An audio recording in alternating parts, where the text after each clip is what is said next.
Alors bonjour tout le monde, bienvenue à ce culte de l'Église Centre-Vie Abondante du dimanche 28 novembre 2021. On vient juste de dire que je flottais dans l'esprit. J'aimerais remercier Marielle pour ce temps de louange dans lequel elle nous a conduits, parce qu'on a pu vraiment goûter à la présence du Seigneur durant ce temps de louange. On a vraiment été élevés jusqu'au trône de Dieu dans ce temps de louange. Et Marielle, je peux te dire que tes chants vont aller très bien avec ce message ce matin. Et je peux dire à tous que j'emmène pas ce matin le message que je devais emmener, que j'avais sur mon cœur depuis quelques jours déjà, depuis une couple de semaines déjà. Ce matin, je vous amène plutôt, ma conviction a changé hier soir. Ce matin, je vous amène plutôt le même message que j'ai emmené à l'Église Assemblée Vie Nouvelle la semaine dernière à Saint-Malachie. Ce message s'intitule « Agir par conviction ». Le Seigneur m'a vraiment contraint à changer de message hier en fin d'après-midi parce que j'étais convaincu dans mon cœur que je devais vous emmener un autre message. J'en avais même parlé après notre rencontre de groupe là, pour notre conférence d'hommes qu'on avait hier matin, du message que je devais emmener ce matin. Et puis finalement, en fin de journée, hier après-midi, j'ai été un peu comme, vous savez, dans l'histoire du livre des Actes, où ce que Paul et son équipe d'évangélisation ont été empêchés par le Saint-Esprit d'aller vers un certain endroit. Bien, c'est un peu ce que Dieu a fait avec moi hier en fin d'après-midi, où ce qui m'a vraiment contraint d'emmener le message plutôt de la semaine passée. Je n'avais pas envie du tout d'emmener ce message ici parce qu'il y a des points là-dedans que j'ai touchés plus tôt au mois d'août ici à l'Église, mais c'est des points qui n'avaient pas été partagés à l'Église de Saint-Malachie. Mais quand même, malgré ces points, c'est vraiment des points qui sont emmenés selon un point de vue qui est différent, qui va selon le point de vue de nos convictions, des convictions que nous devons avoir en Jésus-Christ. Alors ce matin, j'aimerais vous inviter à tourner avec moi pour commencer. Dans Romains au chapitre 14, on va lire ensemble le verset 23. Romains chapitre 14, le verset 23.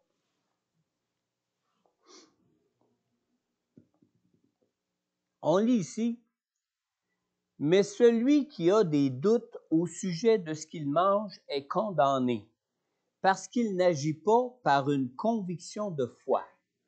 Tout ce qui ne provient pas d'une conviction de foi est péché. » Prions ensemble. Seigneur notre Dieu, merci pour ta parole ce matin.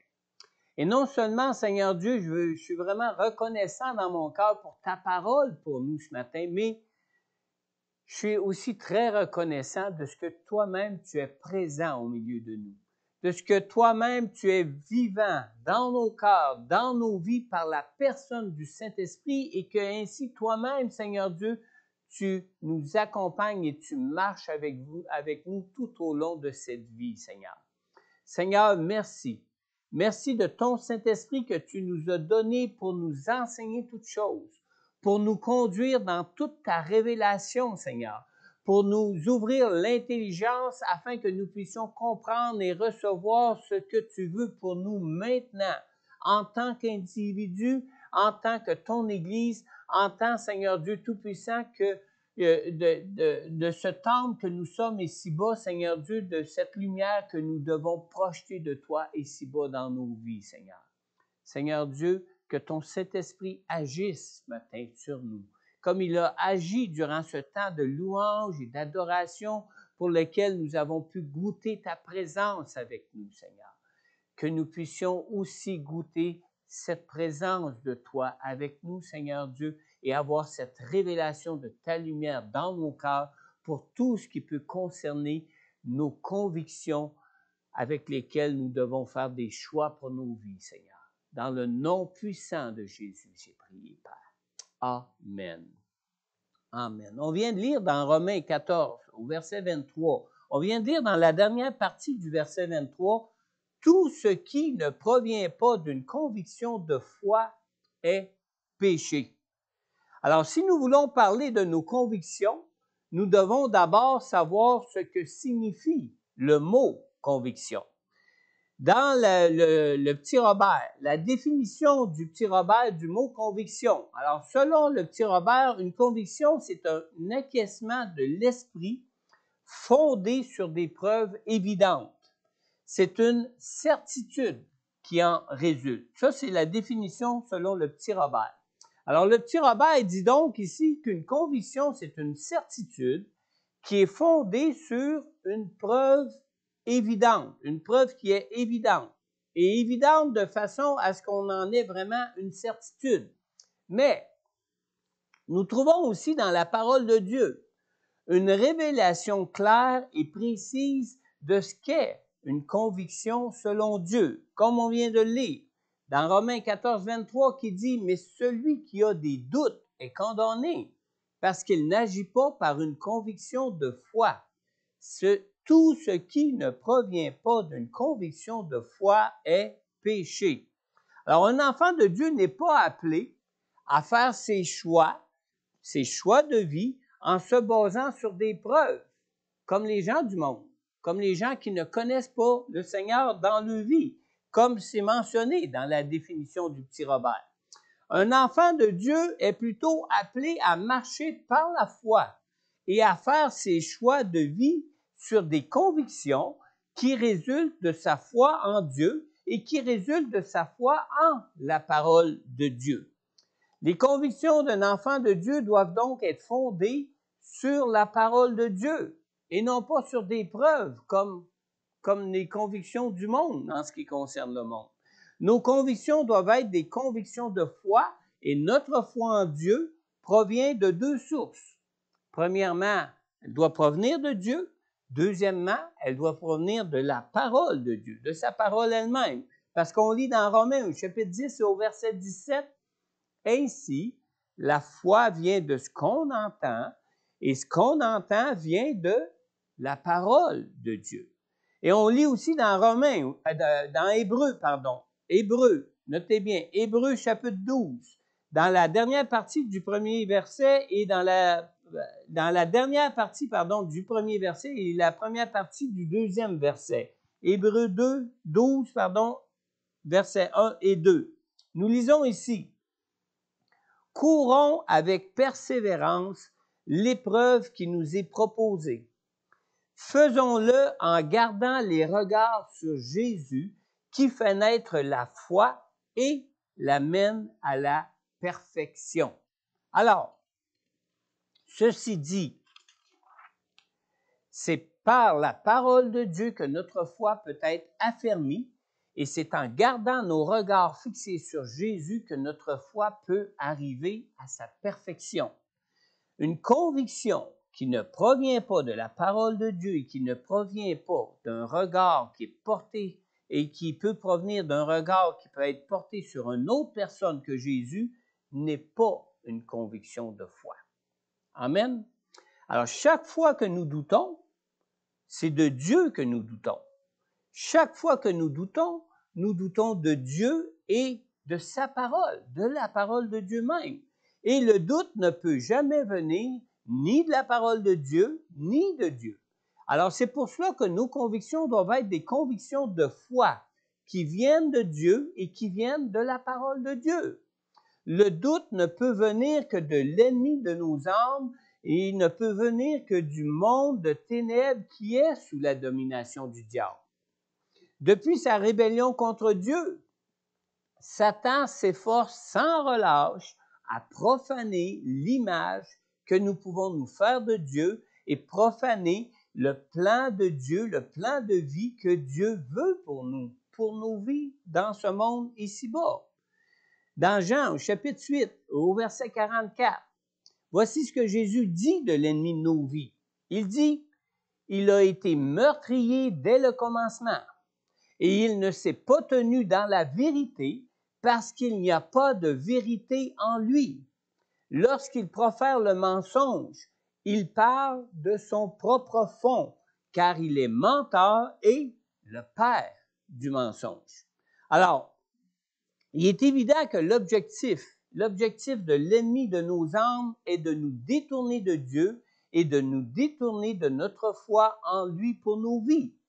Alors, plus le diable réussit à perpétrer le mensonge et la confusion, plus il réussit à détruire notre confiance en Dieu, notre foi en Dieu. Et plus il réussit à nous faire douter de Dieu et de sa parole, plus nous nous retrouvons seuls et loin de Dieu dans nos vies et loin de ses grâces pour nos vies. Amen.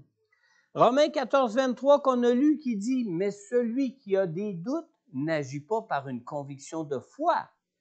Tout ce qui ne provient pas d'une conviction de foi, c'est-à-dire d'une conviction qui vient de Dieu et de sa parole, c'est péché. » Alors, l'erreur, la confusion ont toujours été les outils privilégiés de Satan pour entraîner les enfants de Dieu loin des bénédictions de Dieu pour nos vies maintenant. Nos convictions personnelles doivent toujours provenir d'une foi qui est enracinée dans la parole de Dieu. 2 Corinthiens, au chapitre 13, on lit dans le verset 8, 2 Corinthiens 13, 8. En effet, nous n'avons pas de puissance contre la vérité. Nous n'en avons que pour la vérité. Amen.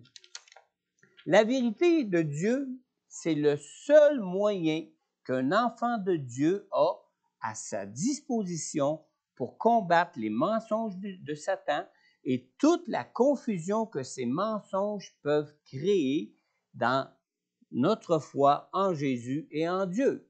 Vous connaissez l'histoire de Jésus au désert, quand Jésus a été tenté par le diable? Je vous invite à lire dans Luc au chapitre 4, le verset 1 à 14. On ne lira pas cette histoire ce matin, mais je veux juste vous en parler. C'est que dans cette histoire, on voit où Jésus au désert est tenté par 3 fois. À 3 reprises, sur 3 choses différentes, le diable a tenté Jésus de le détourner du plan de Dieu pour sa vie.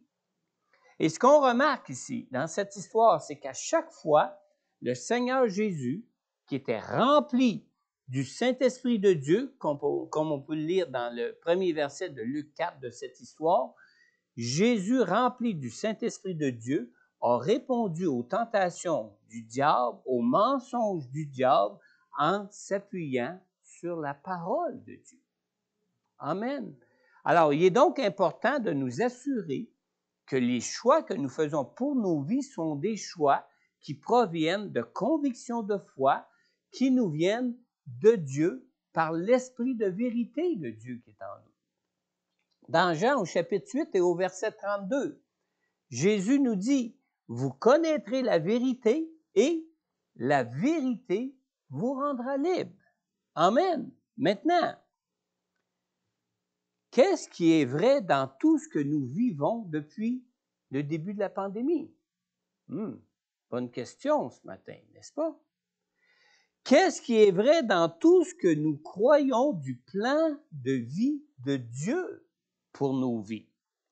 Pour moi, personnellement, selon mes propres convictions de foi, la pandémie, c'est une épreuve de foi que Dieu permet pour affermir son peuple dans la foi. Tout comme d'ailleurs les enseignements de la parole de Dieu pour nos vies qui mettent notre foi en Dieu à l'épreuve. Hein? Des fois, on lit des choses dans la parole de Dieu, puis on dit « Oh Seigneur, je ne suis pas capable. Hein? » Puis on a peine des fois à s'engager avec foi dans ce que la parole de Dieu peut nous demander pour nos vies. N'est-ce pas? Maintenant, quelles sont les vérités de Dieu que nous avons dans sa parole face aux choix que nous avons à faire qui nous sont proposés face à cette pandémie? Bonne question aussi. Merci de me la poser, mais on va voir ça un petit peu plus loin tantôt. La foi qui nous sauve de la confusion, la foi qui nous sauve des mensonges de ce monde, c'est une foi qui doit venir de la parole de Dieu, comme je le dis depuis le début d'ailleurs. Mais tournez avec moi dans Ésaïe au chapitre 8. On va lire ensemble les versets 11 à 13. Ésaïe chapitre 8, versets 11 à 13.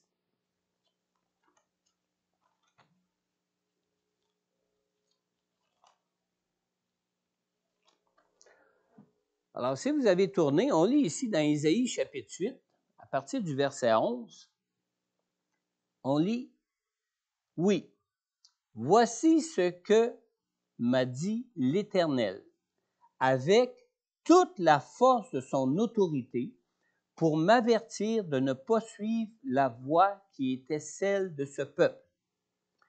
N'appelez pas conspiration tout ce que ce peuple appelle conspiration. N'ayez d'eux aucune crainte et ne soyez pas troublés. Alors, on lit bien ici au verset 12. N'appelez pas conspiration tout ce que ce peuple appelle conspiration. N'ayez d'eux aucune crainte et ne soyez pas troublés. Alors, nous n'avons pas à craindre le monde qui nous entoure. Nous n'avons pas à craindre ni le monde, ni les esprits de ténèbres qui dominent sur ce monde. D'ailleurs, dans le psaume 46, on lit dans le verset 11 et 12, la parole de Dieu nous dit ici, « Arrêtez et sachez que je suis Dieu. Je domine sur les nations, je domine sur la terre. L'Éternel, le Maître de l'univers, est avec nous. Le Dieu de Jacob est pour nous une forteresse. » Amen. Marielle, elle va commencer à voir que ses chants allaient vraiment avec cette prédication. Depuis le début de la pandémie, beaucoup dénoncent une conspiration mondiale contre l'humanité, n'est-ce pas? Qu'est-ce qui est la vérité? Assistons-nous vraiment à une conspiration mondiale contre laquelle nous devrions nous défendre? Dans Jean chapitre 16, au verset 33, Jésus a dit à ses disciples avant de les quitter pour le ciel, avant d'être crucifié pour ensuite ressusciter et les quitter pour le ciel, il a dit, « Ayez la paix en moi. Vous aurez à souffrir dans le monde, mais prenez courage, moi, j'ai vaincu le monde. » Alors, la parole de Dieu nous avise, et pas juste ici, mais à différents endroits. Dans la parole de Dieu, on trouve des avis à maintes et maintes reprises, des avis que nous connaîtrons, des souffrances dans notre vie, dans ce monde ici-bas. Des souffrances comme celles qu'on peut rencontrer pour traverser cette pandémie même. Et la bonne nouvelle de l'Évangile n'est pas que Jésus va nous garder de toutes les souffrances qui peuvent nous venir du monde. C'est pas ça la bonne nouvelle du salut en Jésus-Christ. La bonne nouvelle en Jésus-Christ est que Jésus a porté à la croix les souffrances pour nos propres péchés afin de voir le plan de vie de bénédiction de Dieu être réalisé pour nos vies, afin qu'on soit libre de ces souffrances qui viennent de nos propres péchés. Mais pour ce qui concerne les souffrances qui nous viennent du péché qui est dans le monde, les promesses de Dieu pour nous est de ne pas permettre que ces souffrances soient insurmontables ou que ces souffrances deviennent des souffrances qui soient fatales pour ses enfants, pour les enfants de Dieu qui sont dans ce monde. Dans 1 Corinthiens chapitre 10, on lit au verset 13. La parole de Dieu nous dit ici, « Aucune tentation ne vous est survenue qui n'ait été humaine. Dieu est fidèle et il ne permettra pas que vous soyez tentés au-delà de vos forces. Mais avec la tentation, il préparera aussi le moyen d'en sortir, afin que vous puissiez la supporter. » Alors, Dieu est avec nous dans ce monde pour qu'on puisse passer à travers ces souffrances qui peuvent nous venir du monde. On ne parle pas des souffrances qui pourraient venir de nos propres péchés. Ça, Jésus s'en est déjà occupé à la croix, puis on en est libre de ces souffrances-là. Mais par contre, ça ne nous exclut pas d'avoir à souffrir à cause du péché qui est dans le monde, des souffrances causées par ce péché qui domine dans le monde. Amen. Alors, ce que la parole de Dieu nous promet, c'est de limiter la puissance des tentations du diable pour ceux qui aiment la vérité et pour ceux qui placent leur foi en Dieu et en la vérité de Dieu qui nous est donnée dans sa parole. Tournez avec moi maintenant dans 2 Thessaloniciens chapitre 2.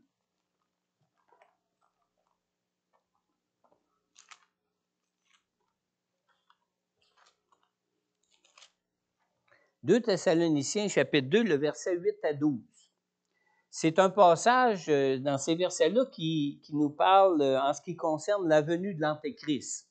2 Thessaloniciens, chapitre 2, versets 8 à 12. On lit ici à partir du verset 8. Rappelez-vous que ça concerne la venue de l'Antéchrist qui est annoncée. Alors apparaîtra l'impie que le Seigneur Jésus détruira par le souffle de sa bouche et qu'il anéantira par la manifestation de son retour. La venue de cet impie, écoutez bien, là il parle que quand l'impie va venir prendre place dans ce monde, la venue de cet impie se fera par la puissance de Satan, avec toutes sortes de miracles, de signes et de prodiges mensongers, et avec toutes les séductions de l'injustice pour ceux qui périssent parce qu'ils n'ont pas accueilli l'amour de la vérité pour être sauvés. C'est pourquoi Dieu leur envoie une puissance d'égarement pour qu'ils croient au mensonge, afin que tous ceux qui n'ont pas cru à la vérité, mais ont pris plaisir à l'injustice, soient condamnés. Alors, on a bien lu ici le verset 10 et 11 qui dit en résumé, je vous le résume ici, que certains périssent sous les séductions de l'ennemi parce qu'ils n'ont pas accueilli l'amour de la vérité pour être sauvés. C'est pourquoi Dieu leur envoie une puissance d'égarement pour qu'ils croient au mensonge. Alors, la parole du Seigneur, vous savez qu'on a lu tantôt dans Ésaïe, où ça disait de ne pas considérer comme conspiration tout ce que ce peuple appelait conspiration. Dans cette parole du Seigneur en Ésaïe, cette parole-là a été donnée au roi de Juda alors que le pays de la Syrie et le roi d'Israël s'étaient assemblés ensemble pour combattre la nation de Juda. À l'époque où Israël était divisé en 2 nations, les 10 tribus d'un côté et les 2 autres tribus de l'autre, qui étaient sous la direction de la nation de Juda. Alors, quand le Seigneur a envoyé son prophète auprès du roi de Juda face à cette menace-là qui venait de la Syrie et du roi d'Israël qui s'étaient alliés ensemble pour combattre la nation de Juda, c'était pour lui dire de ne pas les craindre. De ne pas les craindre parce que Dieu ne les laisserait pas accomplir leurs mauvais desseins contre Juda. Amen. Vous me suivez jusque-là? Maintenant, le problème était le manque de foi. Le manque de foi du roi de Juda, le manque de foi des dirigeants de Juda pour recevoir et croire la parole de vérité de Dieu qui leur était envoyée de Dieu par le prophète. Dans Ésaïe, au chapitre 7 et au verset 9, juste un petit peu auparavant, face à cette menace contre Juda, le Seigneur leur avait même déjà dit, « Si vous ne croyez pas, vous ne subsisterez pas. » On est appelé à marcher par la foi, n'est-ce pas? Ce n'est pas une question d'avoir des preuves de dire il y a une conspiration contre nous. Ce n'est pas une question d'avoir des preuves de dire « Oh, c'est ça que le monde veut. » etc. C'est une question de marcher par la foi, mais pas par la foi par des choses que nous pouvons voir qui se passent, mais par la foi en la parole de Dieu, de ce qu'il dit pour nous face à toutes sortes de menaces auxquelles on peut faire face dans nos vies ici-bas. Nous n'avons pas à croire ce que les gens du monde croient lorsqu'on regarde tout ce qui peut être menaçant face à cette pandémie. Pour subsister face à toutes les menaces que peut comporter cette pandémie, il s'agit de mettre notre foi en Dieu en s'appuyant sur sa parole. Et nos convictions doivent être des convictions de foi fondées sur la parole de Dieu pour nos vies. Alors, à moins de mépriser la parole de Dieu comme le roi de Juda le faisait, les choix que cette pandémie nous impose doivent être fondés sur des convictions de foi qui, elles, vont venir de la parole de Dieu. Et non sur des convictions comme celles que les gens du monde ont, qui ne sont même pas fondées sur des preuves qui soient dignes de bonne foi. C'est la confusion complète quand on regarde tout ce qui se dit sur les médias sociaux. quand on regarde même tout ce qui se dit dans les médias traditionnels. Il y a des articles de journaux qui se contredisent, il y a des autorités gouvernementales qui se contredisent, il y a des autorités scientifiques qui se contredisent dans tout ce qui est dit dans tout ça. Qui qu'on va croire dans tout ça? C'est quoi la vérité dans tout ça? Nos convictions doivent être basées sur ce qui est vrai et ce qui va demeurer vrai maintenant et éternellement, c'est-à-dire la parole de Dieu elle-même. Une chose essentielle pour que nous soyons sauvés par Dieu est évidemment la foi. C'est une question de foi, mais une foi qui va être une foi fondée, enracinée dans la vérité de Dieu. Dans Éphésiens 2, au verset 8, on lit « En effet, c'est par la grâce que vous êtes sauvés par le moyen de la foi, et cela ne vient pas de vous. C'est le don de Dieu. » On connaît tous ce verset-là, n'est-ce pas? Maintenant, on sait tous ici que c'est par la grâce de Dieu que nous sommes sauvés. Vrai, on connaît tous ce verset-là. Mais, même si nous en entendons parler, même si on entend parler de cette grâce qui est mentionnée dans Éphésiens 2.8, cette grâce de Dieu ne peut nous servir à rien si nous ne croyons pas que cette parole de Dieu qui nous est donnée ici, que c'est la vérité pour tous les hommes. Vrai. Alors, si le diable, lui, en usant de séduction pour arriver à vous faire croire que vous êtes une bonne personne et que vous serez sauvé par vos propres mérites, vous allez avoir une conviction qui ne sera pas fondée par la foi sur la vérité qui nous est révélée dans la parole de Dieu. Vous allez donc devenir une victime d'une conviction qui sera fondée sur le mensonge parce que vous aurez cru au mensonge du diable plutôt qu'en la vérité qui vient de Jésus qui est lui-même la vérité de Dieu incarnée pour nous. Amen. Dans Jean au chapitre 1, on lit au verset 1 concernant Jésus qui est la parole de Dieu faite chair. On lit ici, au commencement, la parole existait déjà. La parole était avec Dieu et la parole était Dieu. Alors, on parle évidemment de Jésus ici, qu'on dit depuis des traditions même, qu'on l'appelle le Verbe incarné. Moi, je me souviens quand j'allais à l'église traditionnelle, quand j'étais jeune, qu'on fêtait Noël, on chantait le Verbe incarné en parlant de la parole de Dieu qui s'est faite chair, de Jésus qui est lui-même la parole de Dieu qui a créé toutes choses, qui existe de toute éternité, est venue elle-même faire la lumière dans ce monde pour qu'on puisse vraiment recevoir toute la lumière de Dieu. Et on lit à ce sujet-là au verset 9, « Cette lumière était la vraie lumière qui, en venant dans le monde, éclaire tout être humain. » Et on lit au verset 12, un petit peu plus bas, « Mais à tous ceux qui l'ont accepté, à ceux qui croient en son nom, elle a donné le droit ou le pouvoir, ça dépend de la traduction de Bible que vous avez, de devenir enfants de Dieu. » Amen. Vous savez, maintenant, quelles sont les vérités de la parole de Dieu concernant cette pandémie que nous traversons? Hein? Quelles sont les vérités de Dieu concernant cette pandémie que nous traversons? Vous savez, la plupart de nos convictions personnelles sur lesquelles nous sommes portés à appuyer les choix que nous devons faire face à cette pandémie, la plupart de ces convictions-là viennent plus souvent de nos craintes à nous que de Dieu. Plus souvent de nos craintes personnelles que de la parole de Dieu. En tant qu'humain, de par notre nature d'homme, ces craintes sont légitimes.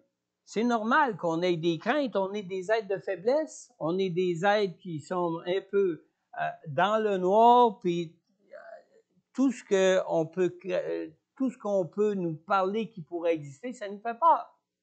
C'est normal, ça. Mais ces craintes vont souvent à l'encontre de la vérité qui peut nous rendre libres.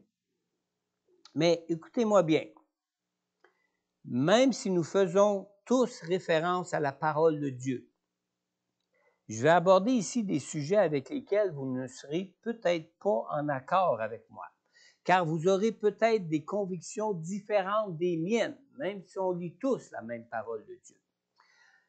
Mais ce qui est important, c'est que je ne parle pas de ces sujets pour que vous ayez la même conviction de moi. Ce n'est pas le but de la prédication. Je ne parle pas de ces sujets non plus pour que vous ayez tous une même conviction. Vous devez avoir vos propres convictions de foi en fonction de votre propre cheminement personnel avec le Seigneur. On se comprend là-dessus? Romains, chapitre 14, au verset 10, qui concerne nos convictions de foi personnelles à chacun, nous dit ceci. C'est dit, celui qui fait une distinction entre les jours le fait pour le Seigneur. Et celui qui ne fait pas de distinction le fait aussi pour le Seigneur. Celui qui mange de tout, c'est pour le Seigneur qu'il le fait, puisqu'il exprime sa reconnaissance à Dieu. Et celui qui ne mange pas de tout le fait aussi pour le Seigneur. Et il est reconnaissant envers Dieu. Amen. Ça, c'est une comment je pourrais bien dire, une description de ce qui peut être une conviction de foi, parce qu'on n'a pas tous les mêmes convictions de foi, même si on lit tous la même parole de Dieu.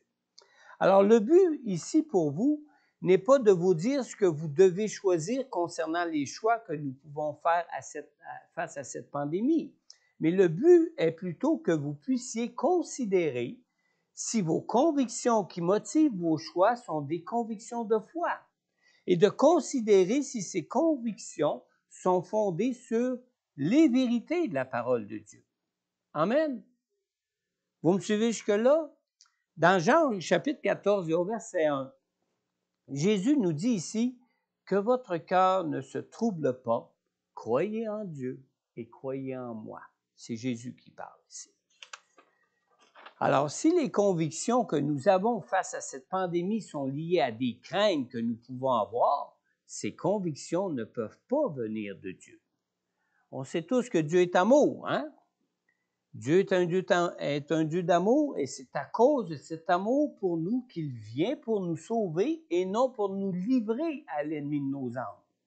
On lit dans 1 Jean au chapitre 4 et au verset 18, « Il n'y a pas de peur dans l'amour. Au contraire, l'amour parfait chasse la peur, car la peur implique une punition. Et celui qui éprouve de la peur n'est pas parfait dans l'amour. » Alors, la peur, elle, ne peut pas venir de Dieu. Notre Dieu est un Dieu d'amour et dans sa nature même, il est amour. Et vous pouvez lire en ce qui concerne son amour pour nous, comment que c'est un amour parfait pour nous. Je vous invite à lire peut-être chez vous à la maison le passage de 1 Corinthiens 13 qui est une définition, si on veut, de l'amour parfait de Dieu pour tous les hommes. Alors, si tu as peur du vaccin pour ta santé, ou que tu aies peur pour ta santé si tu ne te fais pas vacciner, c'est une peur qui est légitime. C'est normal qu'on ait peur parce que c'est des choses qui nous sont inconnues, ça. Il y a des risques, c'est vrai, mais même la science ne connaît pas encore tous les effets négatifs, ni même la réelle efficacité des vaccins. Vrai? Mais cette peur que tu peux avoir ne peut pas venir de Dieu. Elle vient plutôt des mensonges du diable et de la confusion que le diable répand partout dans le monde concernant les vaccins. C'est lui qui domine dans le monde. Il ne faut pas l'oublier, là. C'est encore lui qui domine, même si Jésus l'a vaincu à la croix. Le combat final va se faire au retour de Jésus, comme on l'a lu tantôt dans 2 Thessaloniciens 2, dans les premiers versets qu'on a lus. Dieu, lui, il vient avec des vérités. Des vérités qui peuvent enlever toutes ces craintes qui peuvent nous empêcher d'être libres dans ce monde au milieu de cette pandémie. Maintenant, dans le psaume 91, je vais vous inviter à tourner avec moi. Psaume 91, on va lire le psaume au complet, les versets 1 à 16. Le psaume 81, ici, ce qu'on a là-dedans, c'est que Dieu nous dit c'est ce que Dieu nous dit pour ceux qui ont peur pour leur santé s'ils ne se font pas vacciner. Alors, Psaume 91.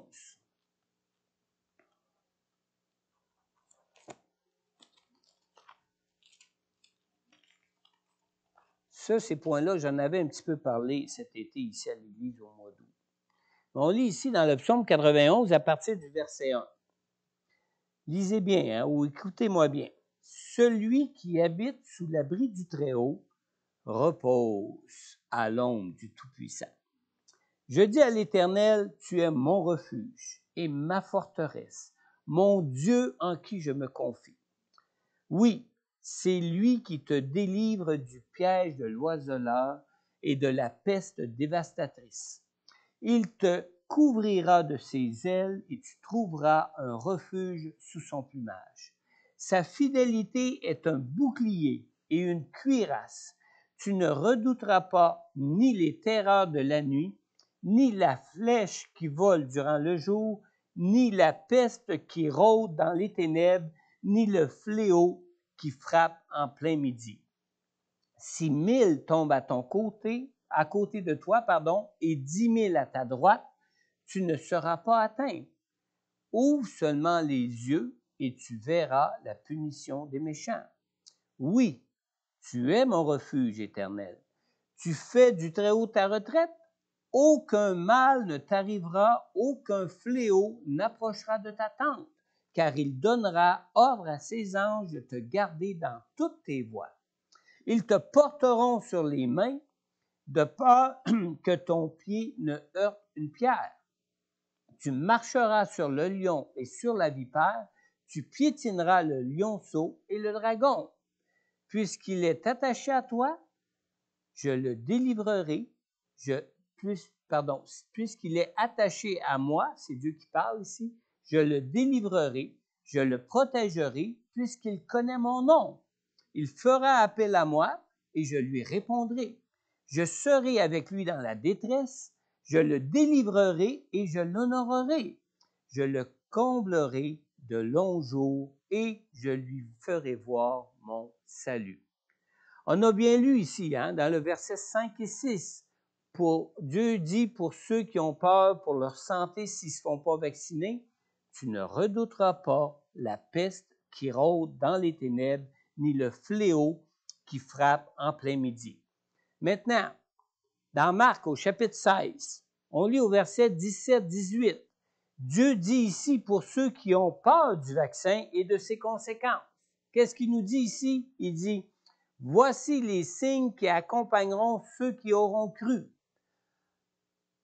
Ceux qui auront cru, oui, c'est ça. En mon nom, s'ils boivent un breuvage mortel, celui-ci ne leur fera aucun mal. Vous avez peur que le vaccin soit du poison pour votre système, votre corps? Même si on boirait du poison, ça ne nous ferait aucun mal quand notre foi est en Jésus.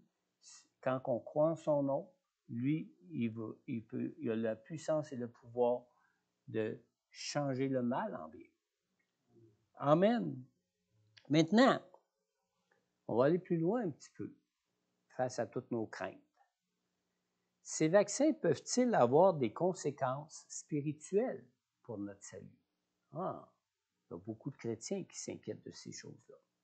C'est vrai que l'imposition de la vaccination, comme la plupart des gouvernements cherchent à le faire maintenant, c'est vrai que ça prépare la venue de l'Antéchrist. Parce qu'on sait tous que quand l'Antéchrist va venir, ils vont imposer à tous une marque, soit sur la main, soit sur le front, pour contrôler tous les individus qui sont partout dans le monde.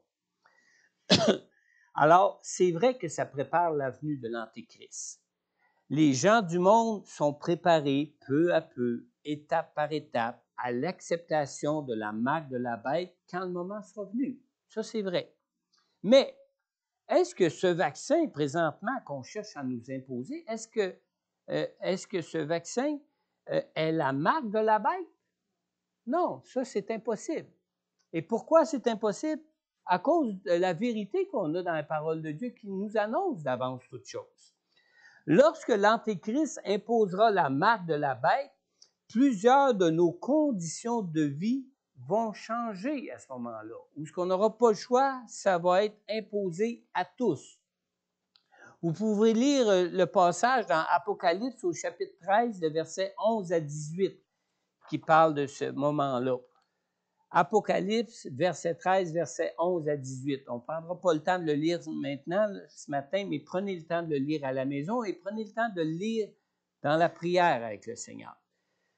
Quelle condition de vie qui va changer? C'est que premièrement, il n'y aura qu'une seule religion permise dans le monde à ce moment-là.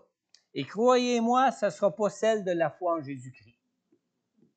Ça va être une religion imposée par l'Antéchrist. Alors, si c'est l'Antéchrist, c'est certain que ce ne sera pas une question de parler de la foi en Jésus-Christ. Quand on regarde présentement, il n'y a personne qui est empêché de partager sa foi en Jésus ou même qui est obligé d'accepter, d'adorer la bête et l'Antéchrist. Ce n'est pas du tout le cas. Ça va l'être juste au moment où ça va être vraiment la marque de la bête qu'ils vont chercher à nous imposer. Alors, on n'en est pas là encore. Deuxièmement, notre vie va changer aussi parce que c'est vrai que le refus de se faire vacciner nous cause certaines limitations et même peuvent brimer certaines de nos libertés. Ça, c'est vrai. Présentement, ça, c'est vrai. Mais rien encore au point de ne plus pouvoir vendre ou acheter. Parce qu'au moment où la bête va imposer la marque de la bête, ou ce que l'Antéchrist va imposer la marque de la bête, ceux qui n'auront pas reçu la marque de la bête pourront plus ni acheter ni vendre. On n'en est pas là, puis on est encore loin d'en être là. Remarquez que les choses, des fois, peuvent arriver vite, mais on n'en est pas là pour l'instant. On n'a pas à craindre ces choses-là. Puis, pire encore, au moment où la marque de la bête va être imposée, ceux qui vont refuser la marque de la bête vont être obligés de fuir, de quitter même leur milieu de vie pour essayer de se cacher quelque part. Et encore, même certains vont être attrapés pour être punis de mort. On n'en est pas là même encore. Donc, ces vaccins-là, il ne faut pas avoir de crainte. Ça n'a pas aucun danger, ça ne comporte aucun danger pour notre salut en Jésus-Christ.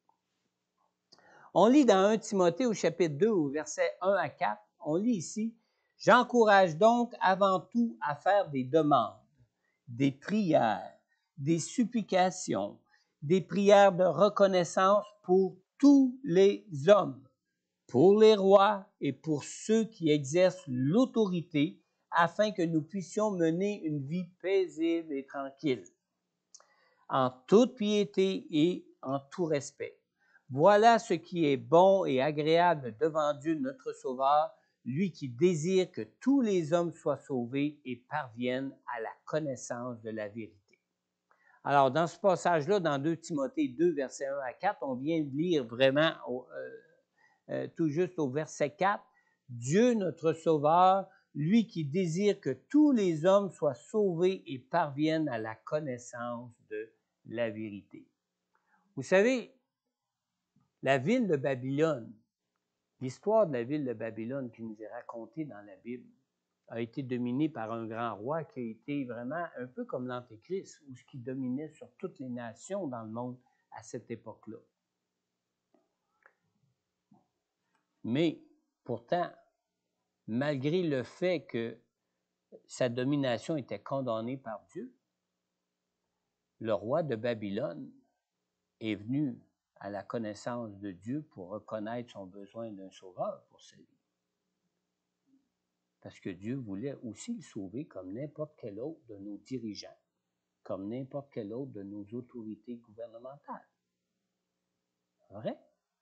Et Dieu est tout-puissant pour sauver quiconque, même le plus méchant que la terre peut porter, en autant qu'il reconnaisse qu'il est pécheur, qu'il a besoin d'un sauveur et qui arrive à mettre sa foi et sa confiance en Dieu pour son salut. Amen. C'est pas moins vrai aujourd'hui, parce que c'est pas l'Antéchrist qui règne dans le monde. C'est vrai qu'il y a des organisations mondiales qui peut-être travaillent à paver la venue de l'Antéchrist, mais on n'en est pas encore là. Et de tous ces hommes qui sont en autorité sur nos vies aujourd'hui, à travers nos gouvernements ou à travers différents organismes qui agissent dans le monde comme autorité sur terre, bien, il y a des gens là-dedans que Dieu veut sauver et que Dieu va sauver. J'ai été surpris, moi, parce qu'on a maintenant à Québec, j'ai un collègue pasteur, pasteur Grant Freak, et son épouse, comment elle s'appelle déjà? Anne-Claire, sont depuis l'année dernière. J'ai même fait une publication sur le Facebook de l'Église là-dessus. Ils sont même depuis l'année dernière en charge d'un ministère qu'on appelle Prions Québec. Et ce ministère-là fait qu'ils sont, eux, aumôniers ici à Québec, où ils passent une journée de travail à l'Assemblée nationale ici au Québec. Tout simplement pour rencontrer des députés qui acceptent bien d'être rencontrés.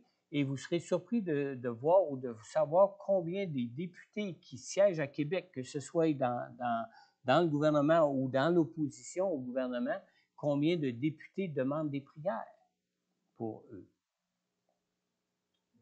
Leur intention, là, dans toute l'autorité qu'ils exercent, c'est juste qu'on vit des vies paisibles et des vies comblées, tout simplement. Ce n'est pas de nous détruire. On n'en est pas encore sous la domination de l'Antéchrist. Même si certains d'entre eux vont peut-être périr définitivement. Ça, c'est Dieu qui connaît les cœurs. Amen. Alors, aussi longtemps que nos autorités ne nous empêcheront pas de partager notre foi en Jésus, nous devons de nous soumettre à eux. Même la parole de Dieu nous parle en Romains au chapitre 13 au verset 1 que chacun se soumette aux autorités qui nous gouvernent, car toute autorité vient de Dieu et celles qui existent ont été établies par Dieu. Maintenant, si eux agissent mal, c'est eux qui vont avoir à répondre pour leur mauvais agissement. Ce n'est pas nous. Nous, on a la grâce de Dieu, on a la promesse de Dieu que Dieu ne permettrait pas quoi que ce soit qui pourrait être fatal pour nous dans nos vies, pour son plan de vie qu'il y a pour nous. Amen. Dieu a mis nos autorités en place pour veiller sur notre bien-être et pour garder la paix. Et Dieu nous demande même de prier pour eux, parce que notre bien-être dépend d'eux. Et surtout, Dieu veut qu'ils puissent être sauvés et qu'ils parviennent à la connaissance et la vérité, comme nous. Amen. Marielle, si tu veux t'avancer. Maintenant, ce matin, as-tu déjà invité Jésus à être ton sauveur pour ta vie? Tu sais, Jésus est venu pour toi, il est venu pour que tu connaisses la vérité et que tu sois sauvé. Il est venu pour te sauver de tes péchés et des mensonges du diable qui peuvent te rendre captif dans ta vie. Lui-même a pris sur lui à la croix toutes les conséquences de tous tes péchés. Alors ce matin, si tu n'as pas déjà invité Jésus jusqu'à maintenant à venir dans ton cœur pour être ton sauveur, c'est peut-être parce que tu n'as pas encore réalisé combien le Seigneur t'aimait pour venir lui-même mourir à la croix à ta place pour toi. Alors ce matin, reçois cet amour de Dieu qui a envoyé Jésus pour toi pour payer à la croix le prix pour ton pardon, le prix pour ta délivrance, et afin que tu sois réconcilié avec Dieu et que tu connaisses sa présence avec toi dans ta vie par la personne du Saint-Esprit. Dans Jean 3,16, nous lisons, en effet, Dieu a tant aimé le monde qu'il a donné son Fils unique afin que quiconque croit en lui ne périsse pas, mais ait la vie éternelle. Si tu crois à cet amour de Dieu pour toi, il suffit simplement pour toi maintenant de lui confier ta vie en l'invitant à venir lui-même habiter dans ton cœur. Si tu désires ce matin placer ta foi en Jésus pour ton salut et recevoir la grâce du pardon de Dieu, connaître une toute nouvelle vie de liberté par la vérité qui vient de Dieu, je t'invite simplement à adresser cette courte prière au Seigneur. Simplement répétez après moi. ou la mentionner dans ton cœur à Dieu. Père céleste, je crois en ton amour pour moi et je crois que tu as envoyé ton Fils Jésus pour que je sois sauvé et purifié de tout péché. Seigneur Jésus, je crois que tu t'es sacrifié dans ton amour pour moi en payant à ma place à la croix le prix pour ma réconciliation avec Dieu et le prix pour ma guérison et ma délivrance. Je reconnais, Seigneur, que je suis un pécheur. Je reconnais que j'ai besoin de la personne de ton Saint-Esprit pour vivre par la foi en toi une toute nouvelle vie de liberté en toi. Seigneur Jésus, je t'ouvre maintenant tout mon cœur. Je te prie, Seigneur, d'entrer dans ma vie maintenant. Je te le demande, Père, dans le nom de Jésus, ton Fils qui est mort et qui est ressuscité pour moi. Amen. Alors, ce matin, si tu écoutes l'enregistrement de ce message ou si tu es ici en présentiel à l'Église et que tu as adressé cette prière au Seigneur pour la toute première fois de ta vie, n'hésite pas à prendre contact avec moi ou avec Pasteur Corneille selon ce que tu préfères. Nous pourrons en retour prendre contact avec toi si tu écoutes cet enregistrement pour prier pour toi personnellement et pour répondre à toutes tes questions sur Jésus et sur ce qui concerne ton salut en Jésus et pour tout ce qui peut concerner aussi la vérité de Dieu qui peut te rendre libre par la personne du Saint-Esprit que Dieu a envoyé pour résider en toi. Si vous êtes de ceux qui sont présents ici à l'Église, vous pouvez simplement ce matin vous avancer sur les X en avant. Je veux prier pour toi tantôt.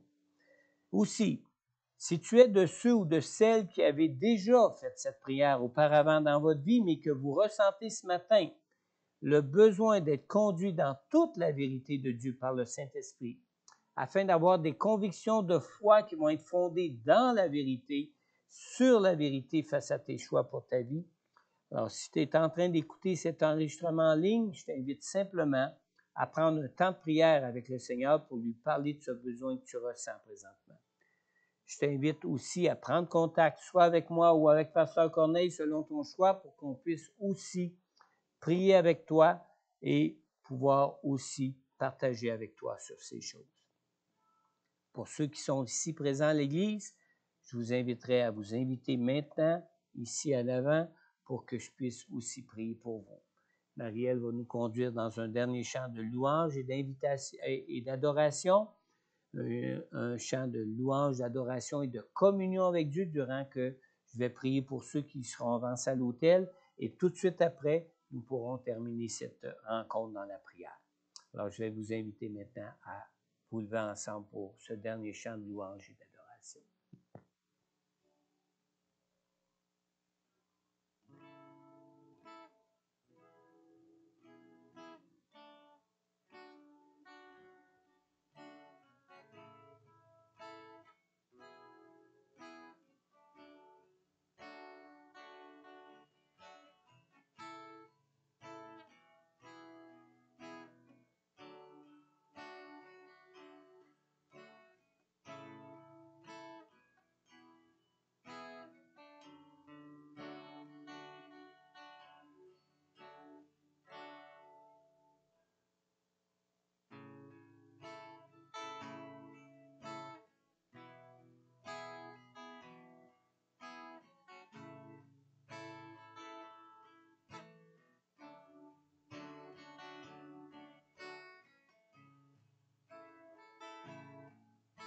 Admirable, Dieu, tu es si grand et bon pour moi.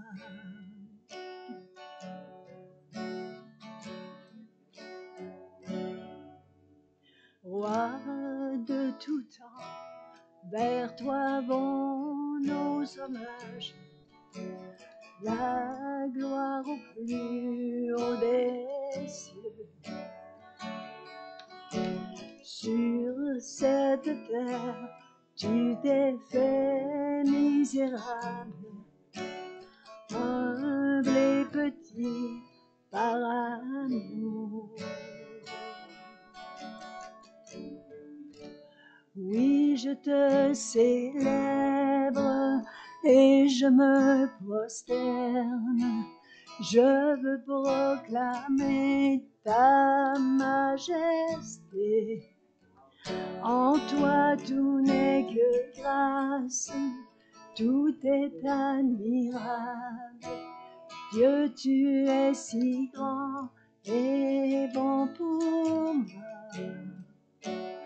Oui, je te célèbre et je me prosterne.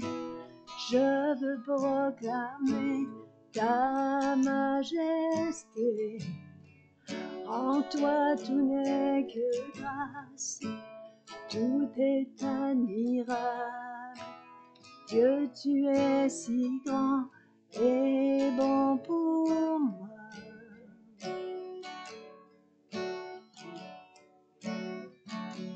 Je ne saurai jamais le prix de tout ce que tu as subi.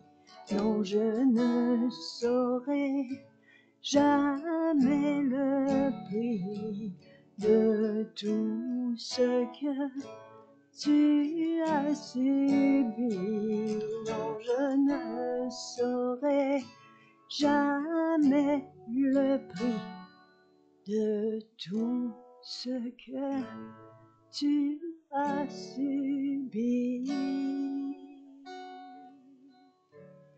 Oui, je te célèbre et je me prosterne. Je veux proclamer ta majesté. En toi tout n'est que grâce, tout est admirable. Dieu, tu es si grand et bon pour moi.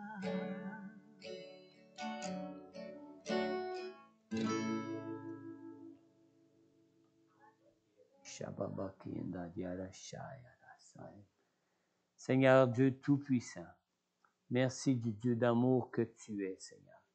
Merci d'être le Dieu qui est souverain, qui est tout-puissant, Seigneur Dieu, qui s'offre à nous comme un refuge, comme une forteresse pour nous, pour nos vies, Seigneur. Seigneur, merci, Seigneur, car tu es celui qui est présent avec nous chaque jour de nos vies. Et tu es celui qui veille chaque jour de nos vies, Seigneur Dieu, dans toute notre marche de foi avec toi, Seigneur Dieu, à réaliser le plan de bénédiction, le plan de vie que tu as pour chacun de nous, Seigneur Dieu, depuis les jours de la fondation de ce monde, Seigneur. Seigneur, merci. Merci de t'être révélé à nous, Seigneur. Merci de t'être révélé à nous, Seigneur Dieu, et de nous donner cet amour pour ta vérité, pour que nous soyons sauvés et gardés par toi, Seigneur. On te rend grâce, Seigneur.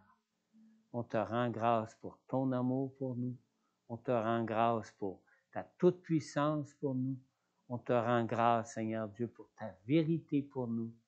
On te rend grâce pour ta présence avec nous par ton Saint-Esprit, Seigneur.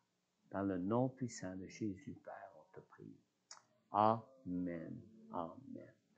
Bon dimanche, passez une bonne semaine. S'il y a des dames qui aimeraient assister en groupe au ministère de la Dame, c'est vendredi soir prochain ici à l'église. Sinon, vous pouvez aussi vous connecter directement de chez vous sur Zoom. Simplement prendre un feuillet sur la petite table ici en arrière. Le lien pour s'inscrire est indiqué là. Dieu vous bénisse. Bonne semaine. Amen.